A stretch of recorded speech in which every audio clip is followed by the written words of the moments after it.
chante ses mélodies les plus anciennes, Patrice Woga trouva ce qu'il n'avait jamais imaginé, l'amour vrai.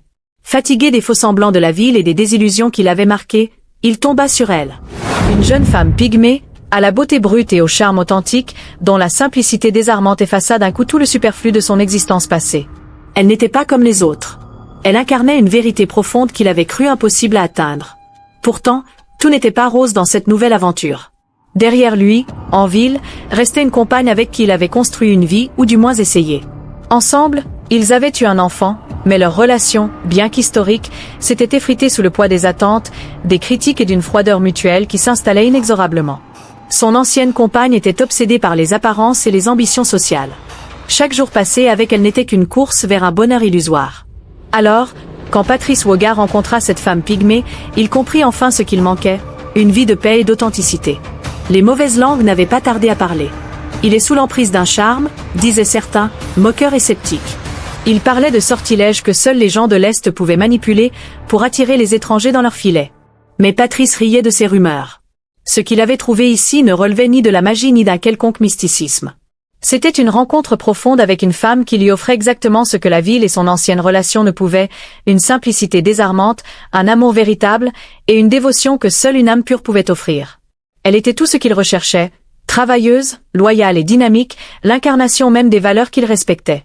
Ensemble, ils bâtirent une maison, symbole de leur union et du futur qu'ils souhaitaient créer. Elle portait déjà leur enfant, une promesse d'un nouveau départ loin des tourments de la ville. Chaque jour avec elle lui rappelait à quel point il avait eu raison de briser ses chaînes passées pour embrasser cette nouvelle vie. Mais il y avait une ombre qui ne cessait de planer. En ville, son enfant grandissait loin de lui, sous l'œil rancunier de son ancienne compagne. Patrice s'en voulait pour cette distance imposée, pour cette absence qui, il le savait, ne pourrait jamais être entièrement réparée. Elle avait juré de ne pas lui pardonner, d'élever cet enfant seul, avec dans le cœur la rage de l'abandon. Il voulait tendre la main, réparer ce qu'il pouvait, mais chaque tentative se heurtait à un mur d'amertume et de silence. Malgré tout, Patrice Woga avait choisi de vivre pleinement. Il acceptait cette dualité, le bonheur présent qu'il construisait avec sa nouvelle famille et le regret poignant laissé derrière lui. Il savait qu'il ne pourrait jamais satisfaire tout le monde ni effacer complètement ses erreurs.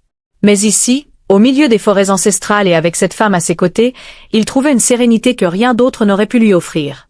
Son histoire ne se racontait pas en termes de jugement ou de regret, mais plutôt comme une célébration de l'amour sous sa forme la plus pure.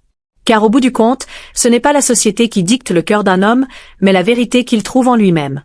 Vive l'amour, sous toutes ses formes et ses promesses. Ok, les gars, venez nombreux parce que ça va être une dinguerie, big up. J'ai pas la voix de mon pays, je vous souhaite bonne année. J'ai pas la voix de mon pays, je vous souhaite bonne année. À bonne année, à bonne année, à bonne année, à bonne année. Une nouvelle année vient de commencer, oh. Merci au Tout-Puissant pour la santé qu'il nous a donné. La nouvelle année vient de commencer, oh.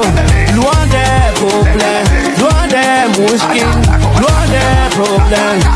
En nouvelle année, oh, en nouvelle année. J'ai pas la voix de mon pays, je vous souhaite bonne année. J'ai pas la voix de mon pays, je vous souhaite bonne année.